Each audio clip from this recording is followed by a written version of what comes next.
រីករាយណាស់ឈុលពេញហារតីមានរឿងអ្វីប្រាប់ផងគឺរឿងបងបានបេះដូងស្រីព្រោះនេះខូចណាស់មកចេះតែថាចូលចិត្តមកបងខ្សឹបប្រាប់ខ្សឹបឲ្យអូនស្ដាប់រឿងពីម្សិលមិញគឺបងបាន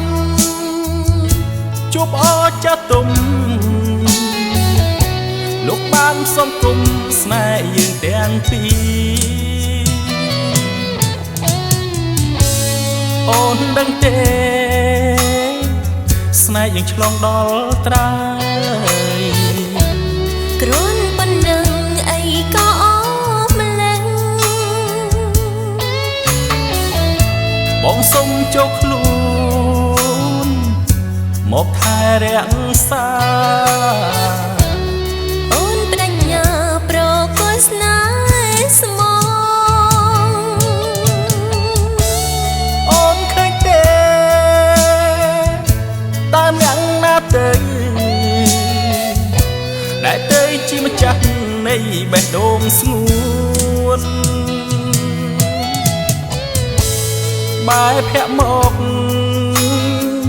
អ្នកបន្លកខូចណាស់បងសុំថើបមួយភ្ជាប់និស័យអូនពេញចិត្តទេបងជាស្វាមីតែអូននៅភ័យខ្លាចថ្ងៃក្រោយទុកចិត្តចុះស្ងួនបងមិនទេណាឆ្ងាយពីរូបអូនឡើ